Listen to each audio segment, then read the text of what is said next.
Hola, buenos días, soy Juan Gaitán, esto es Inspira México. Hoy nos encontramos en el Museo del Pulque y las Pulquerías, ubicado en el corazón de la Ciudad de México.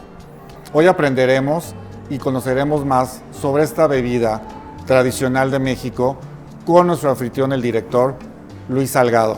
Luis, un gusto de recibirnos. Hola, gracias por acompañarnos, gracias por la visita y pues bueno, estamos en el Museo del Pulque y las Pulquerías.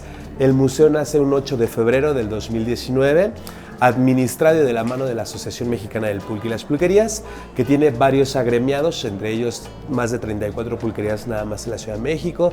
Hay productores de Tlaxcala, Hidalgo, Puebla y el Estado de México, y también hay diversos historiadores, investigadores y colectivos en pro de difundir y de promover tanto las tradiciones, usos, costumbres, toda la historia y los oficios que conllevan al maguey, el pulque y las pulquerías. El museo cuenta con 5 salas. La primera sala es la sala en la que estamos nosotros, es la sala llamada Resumidero. En esta sala llevamos a cabo toda nuestra cartelera cultural, que va desde las charlas, los conversatorios, las presentaciones del libro, pero también tenemos teatro, danza y obviamente la música, que no puede faltar en una pulquería. La segunda de las salas se llama la sala Cocote, donde vas a conocer el proceso de producción, extracción, distribución y comercialización del pulque. Ahí te enseñamos oficios como el oficio del tlachiquero, que cabe resaltar que el tlachiquero es la persona que extrae todos los días o que raspa el centro del maguey para obtener el aguamiel, y ese tlachiquero viene del náhuatl tlachic, que es raspar, y quero, que es arte u oficio. En otra de las salas es la sala llamada el Rentoy. En esta sala vas a conocer las tradiciones, usos, costumbres y oficios en las pulquerías, sobre todo en la Ciudad de México.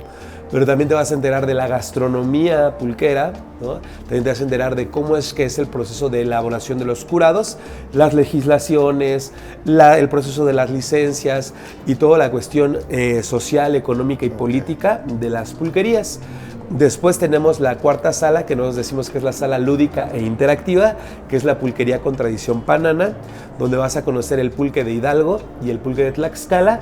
De repente, algunos meses metemos otro productor para que la gente deguste y vea que el pulque, su sabor radica mucho en el lugar de origen, ¿no? Pero también el clima, o la tierra, o la familia de los magueyes. Luis, entonces, por lo que nos estás compartiendo, es un proyecto integral en rescate y en pro y salvaguarda de las bebidas ancestrales que nos identifican en México. Tú has notado que desde que ahora se pusieron de moda, por decir así, las pulquerías, ¿tú crees que a raíz que nuestra gastronomía forma parte del patrimonio de la humanidad, la gente no solo quiere comer lo que hacen nuestras cocineras tradicionales, también quiere maridar, mezclar con las bebidas como el pulque?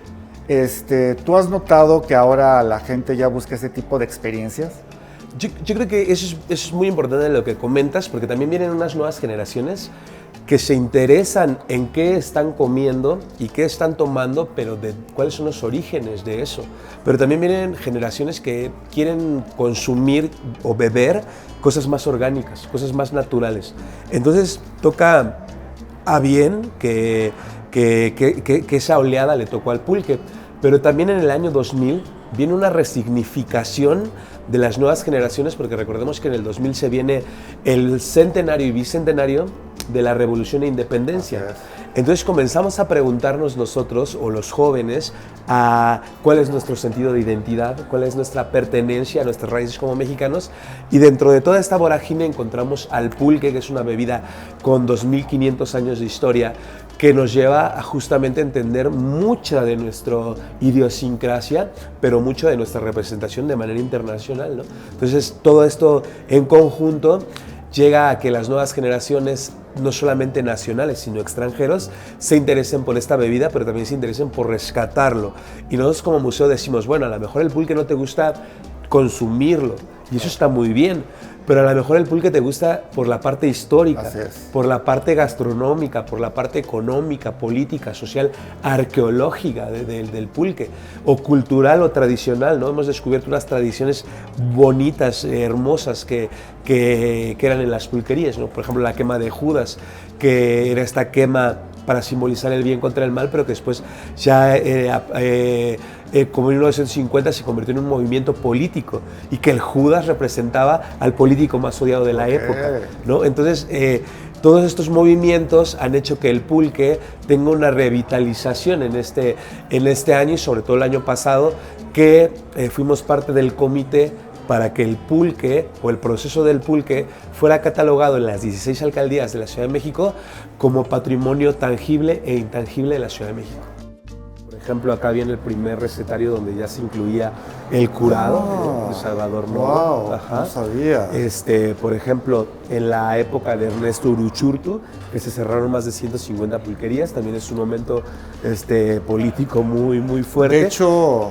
Y aquí está esta parte de donde José Vasconcelos hace este artículo, ¿no? Llamando de manera burlona a la aristocracia pulquera, ¿no? De hecho, yo no me imagino una de esas comilonas que había en la Casa Azul de Frida y Diego sin pulque. Ellos eran unos excelentes promotores del pulque. Sí, claro. Y entonces también de este lado comienza ya la parte de la época prehispánica, ¿no? El pulque en la época prehispánica, las deidades, los códices, también cómo es que de la época prehispánica se empiezan a construir en el virreinato o en la colonia el modelo llamado pulquería, ¿no? Y que al principio, por ejemplo, en la época de la colonia, solo se les permitía a las mujeres de buena familia vender pulque. O sea, no era un producto que pudieran vender los hombres. En las épocas del virreinato, de la corona española, solo a las mujeres de buenas familias se les permitía vender pulque. Wow. Y de este lado pues ya tenemos el pulque. Acá iniciamos con una breve introducción de qué es el pulque. Hablamos de los prebióticos, probióticos, todos los nutrimientos que tiene el pulque. De este lado encontramos lo que te platicaba, este cuadro es la representación del descubrimiento del pulque. Ella es Xóchitl y le muestra al emperador en turno lo que se había descubierto en las magueyeras. Aquí es una fotografía de algunos restos que se encontraron en la zona arqueológica de Tecuaque, que son adoratorios a Mayagüel o tributos a Mayagüel. Y esta foto es muy interesante, es de 1915. Y quita muchos mitos porque se creía que antes las mujeres no podían entrar a un tinacal porque el proceso de fermentación se partía. Y ese mito se rompe porque acá vemos que hay una mujer, pero no es cualquier mujer, es la patrona. No, pues se ve guapa, sí, tiene personal como Dolores del Río, como de esa época, ¿no? Y acá tenemos a Mayagüel, ¿no? Tenemos acá las que está surgiendo de un maguey, ¿no? El penacho que simula la floritura que te comentaba llamada quiote, y acá tenemos toda la taxonomía del maguey. Este es el corazón que se le va raspando, estas son las pencas, esta es la región del altiplano central mexicano, los también llamados llanos de Apan, y aquí tenemos esta parte donde hablamos de la compañía expendedora de pulques de Ignacio Torres Adalid, que cabe resaltar que esta compañía ya sus acciones oscilaban en la Bolsa Internacional de Valores. Wow. El ferrocarril, que a principios del siglo XIX pues ayudó mucho a que el pulque llegara a otras regiones, y el constructo de lo que en la época de la colonia se empezó a conocer como pulquería, ¿no? Sí. Esto arriba que veo es lo que... Es lo este que se llama es el como... odre, colambre o bota. Que es lo que de ahí viene el mito de que te pusiste hasta las manitas. Sí. Ahorita te lo enseño, sí. Es donde se transportaba el pulque antes. Cuerpo de un chivo o de un cerdo y totalmente se desollaba al animal, ¿no? Y de ahí viene el mito de te vas a poner... Te pusiste hasta las manitas porque llegaban y decían, manitas. ¿Cuánto quieres de pulque? Y tú decías, lleno, hasta las manitas, ¿no? Ah, mira, wow. Y estas pues son las baceras donde se... Como todo tiene su... ¿Cuáles son las famosas? Por ejemplo, este es el chivo, ajá, el cacariza, la catrina, el tornillo. Wow. Ok, qué interesante. Luis, aquí la pregunta es, tú, para conocerte un poco más, tú que estás aquí al frente de este proyecto pulquero, me gustaría que nos comentaras, si naciste aquí en la Ciudad de México, ¿qué fue lo que te inspiró a estar en el tema del pulque? ¿Qué fue lo que estudiaste? ¿O dónde, en qué momento dijiste, me voy a dedicar a hacer este proyecto para la salvaguarda de los usos y costumbres de México? Yo soy originario de la alcaldía Gustavo Madero, de la Ciudad de México, y soy egresado de la Universidad Autónoma de la Ciudad de México, la UACM, de 2 licenciaturas, de la licenciatura de Arte y Patrimonio y de Creación Literaria. Tengo también una maestría en pedagogía teatral, cosa que me lleva también al rumbo pedagógico. Okay. Ahora doy clases en una escuela llamada Instituto Internacional de Idiomas y Turismo, y estoy en la Academia de Turismo y Cultura, donde imparto las clases de Patrimonio Turístico de México, Patrimonio Universal, proyectos turísticos independientes y privados, legislación turística, etcétera, etcétera. Y sobre todo soy especialista en culturas populares o tradicionales mexicanas, y esa pasión por las culturas o por los movimientos artísticos culturales me llevan a que hace 12 años comienzo a hacer estos eventos en las pulquerías, a conocer esta asociación, y 7 años atrás fue cuando llegamos acá, porque ya queríamos o necesitábamos o creíamos que el pulque necesitaba un espacio de reivindicación, ¿no? Darle ese realce y darle sobre todo esa información a la gente para que conociera los procesos fidedignos de la bebida, para desmitificar todas esas cuestiones peyorativas que durante muchísimo tiempo le hicieron daño al pulque, ¿no? Por ejemplo, lo que platicamos hace rato, el mito, digamos, que más le hizo daño a la bebida, el mito de la famosa muñeca, que para los que no sepan el mito de la muñeca, bueno, pues es que en un trapo o en una manta de cielo se creía que echaban heces fecales, y que esas heces fecales la amarraban a forma de hacer como una muñeca de trapo y la echaban al fondo de los barriles o de las tinas, y se decía que esto aceleraba o paraba la fermentación, cosa que es un mito. ¿Por qué? Porque el pulque es producto de la fermentación alcohólica de las azúcares del aguamiel. Okay. Es decir, hay una cepa de bacterias que la primera bacteria que genera esa cepa se llama Simomonas mobilis, que es importante esta bacteria porque después la vamos a retomar. Entonces esta bacteria genera una cepa de bacterias. Es por eso que cuando tú ves el pulque le ves unas perlitas a los lados, porque el pulque está respirando. Okay. Esas bacterias están generando oxígeno. Entonces imagínate que una bacteria que no es propia de esas bacterias se ensuciara o se contaminara, pasaría lo que en el tinaga le llaman se parte o se rompe. Proceso como si tú le echaras limón a la leche, claro, o trataras de mezclar agua con aceite, pasaría lo mismo. Okay. Es por eso que en las pulquerías y sobre todo en los tinacales hay que tener un cuidado muy especial, pero también hay que tener una higiene, ¿no? muy específica. Y con base en todos estos discursos que llevan un proceso investigativo de años, además bibliografiado y sustentado, es como empezamos a gestar el museo, pero es también como la pasión que me surge a mí por el pulque, porque encuentro dentro de toda esta tradición pulquera pues muchas culturas, ¿no? Muchos movimientos sociales, claro, muchos movimientos políticos o artísticos culturales, y es por eso que me apasiona tanto el espacio, y es por eso que el espacio no solamente camina por el discurso museográfico, sino también por el discurso cultural, ¿no? Claro. Oye, y ahora que ha cambiado un poquito la sociedad y las mujeres se están integrando más a todo, ¿has notado que ahora las mujeres toman pulque, hay más mujeres interesadas en este tema con respecto al pulque? Porque por lo general uno ubica la pulquería para hombres. De hecho, yo he visto que ya hay en algunos lugares pulquerías que está el salón de mujeres. ¿Tú qué crees de eso? ¿Que ya sea la mujer está un poco más interesada en este tema? Afortunadamente hay una reapropiación del espacio. Como tú bien lo comentas, es una legislación más o menos de los 50, 70, donde la legislación puntualmente era prohibida la entrada a mujeres, niños y uniformados. Claro. Pero era tan usado el pulque en la gastronomía que sí o sí las mujeres tenían que visitar las pulquerías. Entonces había un departamento de mujeres, ¿no? Esa legislación en los 70 se rompe, y a partir de ahí, hoy en día, afortunadamente y de manera fortuita, encontramos que las mujeres se encuentran a la pulquería como un espacio seguro, pero también un espacio de conversación, un espacio de charla y un espacio de reapropiación, no solamente de empoderamiento femenino, sino también como una congregación, que además también por abolengo las pulquerías eran centros de congregaciones políticas, de congregaciones para sublevar ciertas cosas. Entonces, afortunadamente hoy acá tenemos la voz de la mujer y tenemos más público femenino que masculino. Oh, qué interesante. Entonces eso también crea una psicológicamente y una motivación, ¿no? Otro Claro. ambiente, ¿no? Entonces esto es algo magnífico, que además es un compromiso para nosotros como espacio generar un seguro para ellas también, ¿no? Ok, y por ejemplo ahorita nos contabas que por lo general el pulque que vendes aquí es de Tlaxcala y de Hidalgo. Hidalgo. Tlaxcala. Esos estados de tradición pulquera, yo sé que ahí antes justamente las haciendas se dedicaban a eso.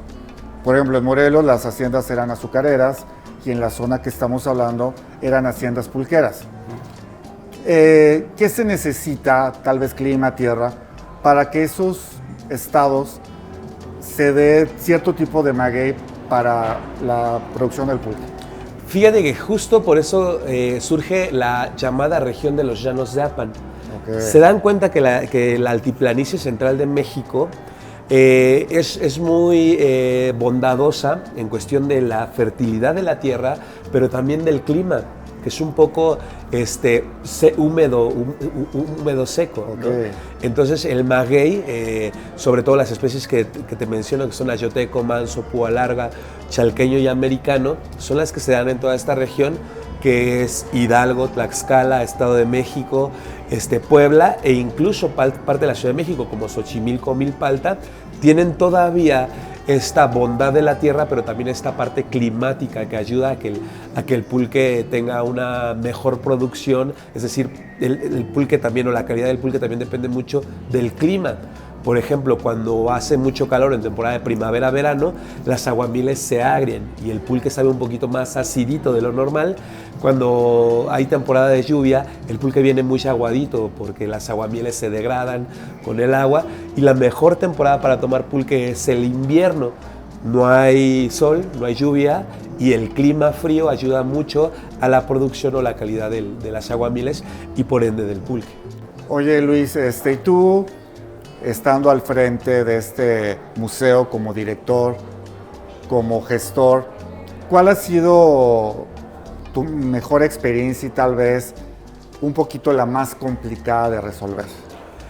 Yo creo que una de las más bonitas que nos han pasado acá es que la inauguración superó todas nuestras expectativas. O sea, yo creo que todos teníamos mucho positivismo, nos imaginábamos escenarios idóneos, ¿no?, de éxito, pero yo creo que cualquier escala que hayamos puesto fue superada, ¿no? Había filas y filas de gente que quería entrar el día de la inauguración. Los medios de comunicación nos ayudaron mucho a difundir, a promover, e incluso ese día tuvimos la visita de artistas, ¿no?, de músicos, actores, etcétera, etcétera. Entonces, fue algo muy bonito. Pero del día a día, de experiencias bonitas, es de que llega gente y dice, no, a mí no me gusta el pulque, no, yo ya lo probé y no me gusta, y terminan volviéndose consumidores del pulque y quitando esa idea, ¿no?, del pulque es baboso, el pulque huele feo, el pulque te hace daño, el pulque y lo prueban y dicen, riquísimo, y entonces como que hacemos nuevos consumidores o nuevos protectores del pulque. Son de las experiencias más bonitas, más gratas, y experiencias, digamos, no tan gratas, o experiencias que tenemos que sortear. Estamos justamente en el primer cuadro de la Ciudad de México y tenemos pues bastantes focos rojos de chelerías, es decir, centros que se dedican a la venta de alcohol con otro giro, otra temática, ¿no? Entonces eso causa que las autoridades tomen al pulque o a la pulquería también como otro centro. Entonces tratar de cambiar ese chip con las autoridades, de que olviden el chip de que las pulquerías son centros de perdición o centros de mala muerte, etcétera, etcétera, ha sido de lo más difícil, y cada vez que hay como operativos y eso, demostrarles que esta es una parte cultural, que el pulque tiene otro estado incluso de embriaguez, ¿no?, que además también nosotros tenemos aquí prohibido la embriaguez, digamos, cuando tú ya llevas cierta cantidad de pulque y vemos que ya de verdad que cancelamos ya la venta, Okay. O sea, no queremos justamente que el pulque te lleve a ese estado, ¿no? Digamos, si en la época prehispánica estaba prohibido, ¿no? Cuanti más ahora, porque eso también sería una problemática para nosotros, pero yo creo que de lo más difícil es tratar de que las autoridades legitimen que el pulque es una bebida cultural, una bebida tradicional y que nuestra misión no es Claro. la embriaguez, ¿no? Oye Luis, ahorita que estamos tocando un poco el tema cultural, yo veo que este foro está abierto para exposiciones, has tenido conciertos, inclusive he visto que has tenido conversatorios para mujeres. Cuéntanos qué artistas se han presentado aquí, tal vez cuántas exposiciones ha habido, y si alguien que nos está viendo estaría abierta la galería para venir a exponer su arte. Sí, fíjate que también la cartelera cultural que tenemos nosotros es justo para artistas consolidados, pero también para artistas que apenas empiezan, ¿no? Entonces pueden mandar todos sus proyectos al correo cultura, mupip, muyp, @gmail.com o vía WhatsApp igual también al número 55 6465 4011 o a todas las redes del Museo del Pulque y las Pulquerías que nos encuentran como Mupip MX en todas las plataformas. Y hemos tenido varios artistas, por ejemplo ha estado el guitarrista de Caifanes, Alejandro Markovich, han estado las Víctimas del Doctor Cerebro, han estado un sinfín, ¿no? De artistas tanto amateurs, digamos, que apenas comienzan, tanto como consolidados, y eso es parte de nuestra cartelera cultural, siempre y cuando cumplan los procesos. También igual tenemos algunas exposiciones pictóricas, de artes plásticas, etcétera, y también pueden mandar a esas redes sus propuestas. Okay. Y pues cabe resaltar que el 90% de nuestras actividades son entrada libre, solamente un registro previo, y el 10% son entre cooperación voluntaria y boletaje, ¿no? Muy bien. Yo veo que aquí en la parte de abajo de la Pulquería Paraná venden alimentos. Me imagino que es comida mexicana que se marida con el pulque que venden, o qué se basan en hacer ese tipo de guisados. Sí, es toda la gastronomía tradicional mexicana, pero también es, justo como lo acabas de mencionar, es comida que puede hacer una buena combinación, un buen maridaje con el pulque, pero también tenemos el corazón de maguey, es decir, el centro del maguey que se le raspa, lo tenemos en ceviche tropical, es decir, eso es un platillo dulce, y también lo tenemos en aguachile, que es una combinación ya picosita, y también tenemos quesadillas de corazón de maguey en tortilla de nopal. Esto para que sientas la fibrosidad del maguey, claro. Y también es un alimento muy nutritivo, pero justo es el que se lleva de la mano con el pulque, ¿no? Oye, ahorita que estamos hablando ya me dio hambre, ahorita que estamos hablando del corazón y demás, ¿crees que nos puedas compartir el proceso del pulque? Que Sí. nos cuentes, por favor. El proceso de producción del pulque comienza desde la siembra, ¿no? Que se puede hacer de dos partes. La primera es por medio de semilla, es decir, tenemos un maguey que ya creció, le sale el centro llamado quiote. Ese centro llamado quiote en los meses de abril, marzo, en primavera, da una flor llamada flor de gualumbo, riquísima en quesadillas o en sopa. Esa flor, una vez que se seca, llegan unos agentes polinizadores, en este caso el colibrí, la abeja y el murciélago, a hacer un efecto de polinización en esta planta ya seca, se seca y empieza a botar las semillas. Es por eso que cuando vamos en las autopistas, no sé si has visto que hay magueyes por todos lados, ¿no? Entonces, ¿quién sembró un maguey ahí, no? Así es. Esto es porque cuando ya está seco, llega el aire y bota las semillas y donde caigan pegan, ¿no? Ese es el primer proceso para hacer el pulque, puede ser por medio de la siembra. El otro proceso es por medio de algo que se llama trasplantación escalonada. Tú ya tienes tu maguey, y el maguey alrededor, cuando tiene unos 2 años, ya es propenso para reproducirse, se reproduce de manera sexual, y a los 3, 4 años ya vas a tener al lado de tu maguey unos magueycitos que se llaman mecuatitos o hijuelos. Okay. Esos mecuatitos o hijuelos tú los tienes que replantar, es decir, quitar y ponerlos en otro terreno, porque si los dejas ahí, cuando ya crezca el maguey, pues se los va a comer o los va a aplastar.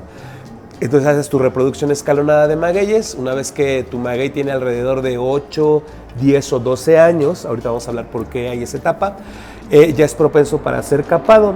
¿Cómo es que se capa? Cuando tiene esta edad, se le quita el centro antes de que salga esta floritura llamada quiote, se deja al descubierto algo que se llama cajete o mesontete, se da una primera raspada, se deja supurar o fermentar el maguey con su propia savia, se fermenta alrededor de 6, 8, 12 meses, ahorita te cuento por qué. Una vez que ya se fermenta, se limpia eso y a partir de ese momento hasta 6 o 8 o 12 meses puedes estar raspando 2 veces al día, uno al amanecer y otro antes de que oscurezca, y dependiendo de la familia del maguey o dependiendo también de la dimensión del maguey, te va a dar alrededor de 6 o 10 litros por extracción, es decir, un maguey te da alrededor de 15 a 20 litros por día. De ahí esas aguamieles se llevan al tinacal, que son unas tinas grandes que antes eran de cuero de toro, pero ahora son de fibra de vidrio, de plástico o de madera. Ahí se llevan estas azúcares y hay un proceso de fermentación natural, es decir, se crea esta bacteria que te digo que se llama la Simomonas mobilis, genera otras bacterias y de ahí se empieza en un proceso de alrededor de 12 a 72 horas a el aguamiel convertirse en pulque. ¿Y de qué va a depender los grados de alcohol? Esto va a depender de cuánto tiempo lo dejamos fermentando en su propia piña. Si fueron 6, vas a tener mucha azúcar en tu aguamiel. Si son 8 o 10, vas a tener menos azúcares, pero vas a tener más alcohol, ¿no? Entonces, entre más años, más fuerte está el pulque. Y la graduación alcohólica del pulque va de los 3.5 grados hasta los 12 grados. Wow. Esto depende también de qué tanto dejaste crecer tu maguey.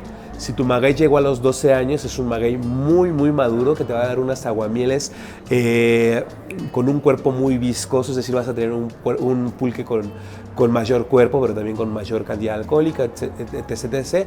Y a grandes rasgos es la manera en la que hacemos el pulque. ¿Por qué te decía que la bacteria Simomonas mobilis es muy importante? Porque en 1960, más o menos, 50, la industria del pulque de la mano de Ignacio Torres Adalid, que es también llamado el rey del pulque, es el rey del pulque porque en la Ciudad de México tenía 600 pulquerías y en todos los llanos de APA tenía más de 34 haciendas pulqueras. En su época, José Vasconcelos hace un artículo publicado en un periódico burlándose de algo que él llamó la aristocracia pulquera. Es decir, en ese momento, que es la época dorada del pulque, el pulque tenía muchos recursos. Entonces empezaron a llamar a los políticos de la época. Porfirio Díaz era uno de ellos. Y entre muchísimos mandatarios y políticos. De hecho, Torres Adalid y su hermano fueron diputados locales de cada una de sus regiones, ¿no? Entonces ahí él es el primero que comienza a hacer estos experimentos para embotellar o enlatar el pulque. Pero años atrás, más o menos en 1930, un científico alemán es el que detecta que hay una fórmula para poder embotellar o enlatar el pulque y parar la fermentación. Es pasteurizando esta bacteria que te comento y convirtiéndola en un pasteurizado de pulque para que ya le mata la fermentación, lo estabiliza, pero en este pasteurizado pierde muchos nutrimentos, muchas vitaminas y obviamente mucho sabor y mucha textura del pulque. Entonces lo que consumimos ahora como un embotellado de pulque o un enlatado de pulque, no está correcto decir que es pulque. Es un pasteurizado de pulque y obviamente jamás va a ser la misma experiencia, sin embargo está muy bien porque es una manera de poder exportar el pulque o de que otra gente pueda conocer de manera internacional la bebida, ¿no? Ok, por ejemplo, yo he oído que también el pulque se relaciona con muchos mitos, ¿no? Por ejemplo, yo he escuchado que Tlacuache, aparte que nos dio el fuego, fue el que descubrió el pulque y también lo que tiene que ver con Mayehual.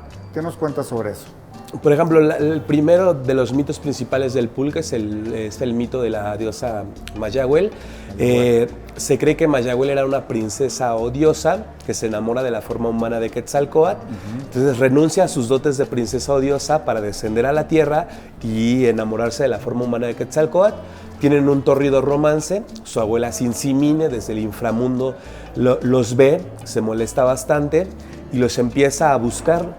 De repente en esta cacería los encuentra, ellos se abrazan y al momento que se abrazan, Tzintzimini lanza un rayo y queda Mayahuel desmembrada totalmente en la tierra. Quetzalcóatl, triste, abre un hoyo en la tierra, entierra esos restos de Mayahuel y meses después tenemos el surgimiento del primer maguey. Es por eso que Mayahuel es catalogada como la princesa o la diosa del maguey, pero también la diosa de la fertilidad de la tierra. Ya teniendo, digamos, el mito del maguey, de cómo es que surgió el maguey, tenemos el segundo mito, que es el mito de Xóchitl. Por eso es que hay muchas pulquerías que se llaman la Xóchitl o la reina Xóchitl, con base en este mito. Resulta ser que, y retomando el mito que tú dices del tlacuache, resulta ser que Xóchitl estaba entre las magueyeras y se da cuenta que los tlacuaches se meten al centro del maguey y que regresan con los bigotes mojados y con la cola mojada. Entonces ella le causa curiosidad y va y se da cuenta que se metían al centro del maguey y que extraían una agua, ¿no? Que en ese momento no sabía que era el aguamiel, la extrae en jícaras, se la muestra a su padre y su padre dice tenemos que llevárselo a Papantecatl, que era el emperador en ese entonces. Obviamente los traslados y los trayectos pues antes eran recorridos de días, claro. Y ese aguamiel cuando llega a Tezcaltipócatl ya es un pulque, ya no es aguamiel. Tezcaltipócatl lo prueba y dice tráiganme más de esta muy rico, tráiganme más.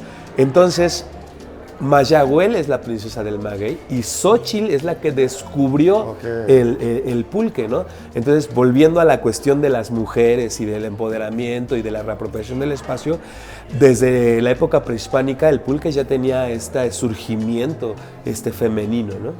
Ok, qué interesante.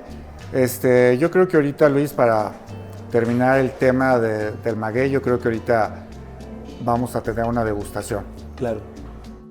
Y ahora, para complementar nuestra visita aquí en el Museo del Pulque y las Pulquerías, nuestro anfitrión Luis nos va a enseñar sobre los curados que se realizan con pulque.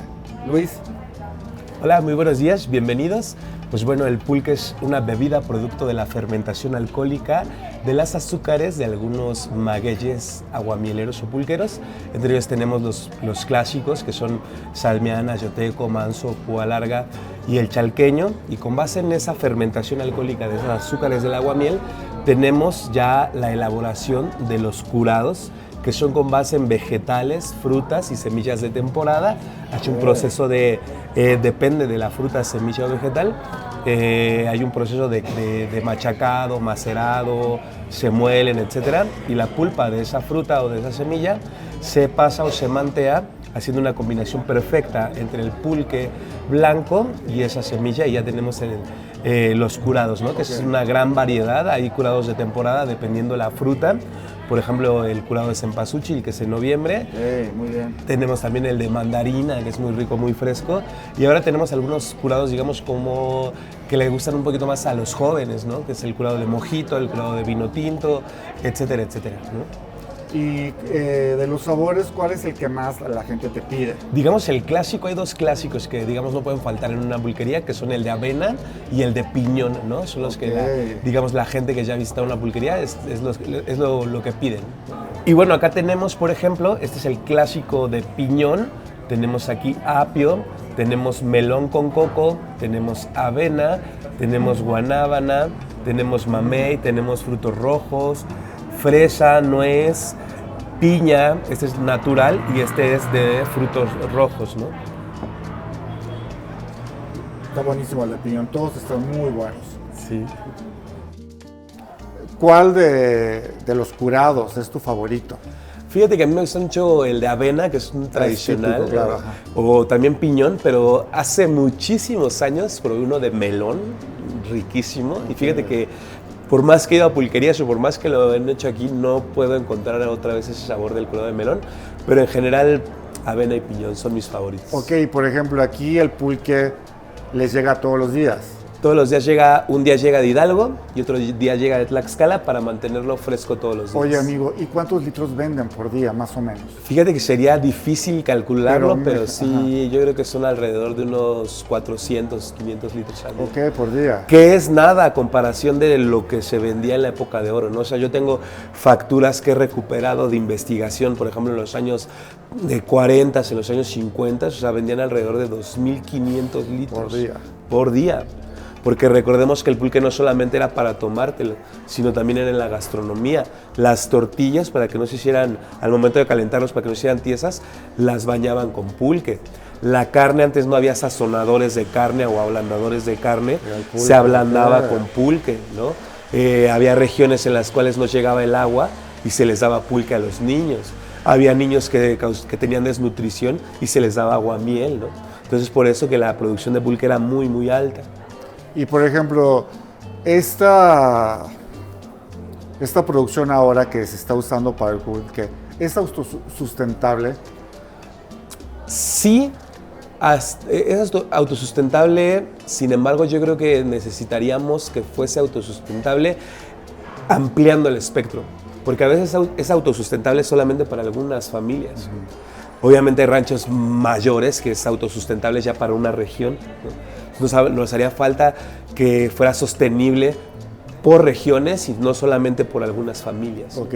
Oye, Luis, fíjate que he visto en tus redes que tú junto con Xochimilco te estás sumando al tema de la recuperación del ajolote. También algo muy emblemático para nosotros los mexicanos. ¿Qué nos puedes contar del ajolotario que tienes aquí en el museo? En el 2023 abrimos la quinta sala llamada Raíces, y dentro de esta investigación de qué es lo que nos da raíces como mexicanos independientemente del pulque, encontramos que justamente en la cuenca del Valle Central, que es Xochimilco, existe un anfibio, el cual estaba en peligro de extinción. No el anfibio en sí, sino su hábitat, es decir, ya no tenía dónde vivir. Es por eso que surgen bastantes ajolotarios para hacer la nueva casa del ajolote, y entonces nos dimos cuenta que el ajolote también nos da identidad y pertenencia como mexicanos. Por eso decidimos tener un ajolotario, pero también para hacer la nueva casa y estar en esta salvaguarda y en esta protección de este anfibio que también nos da identidad y pertenencia en la mitología desde la época prehispánica, ¿no? Tenemos 22 ejemplares de 6 diferentes especies. Pues acá lo pueden conocer, tenemos desde el dorado, desde el albino, etc. Lo pueden conocer. Cabe resaltar que el ajolotario es entrada libre, la pulquería es entrada libre, no hay consumo mínimo. Estamos ubicados en Avenida Hidalgo número 205, esquina con Reforma, en la Colonia Guerrero. Estamos de lunes a sábado de 11 a 9 de la noche, los días domingos de 11 a 6 de la tarde, los días 28 de cada mes no abrimos, y el acceso al museo tiene un costo de 30 pesos entrada general, 25 con tu credencial de estudiante, maestro o INAPAM, y también tenemos gratuidades. Los últimos sábados de cada mes la entrada es libre, los miércoles de noche de museos de cada mes también es entrada libre, y pues bueno, los invitamos a que nos visiten y también a que nos busquen en todas las redes sociales como mupip.com. Ok, Luis, no me queda nada más que agradecer, eres un excelente anfitrión, nos llevamos un diferente concepto y pronto, ahorita que probemos un mejor sabor de boca del pulque, te agradezco y gracias por compartir a Inspira México. Gracias.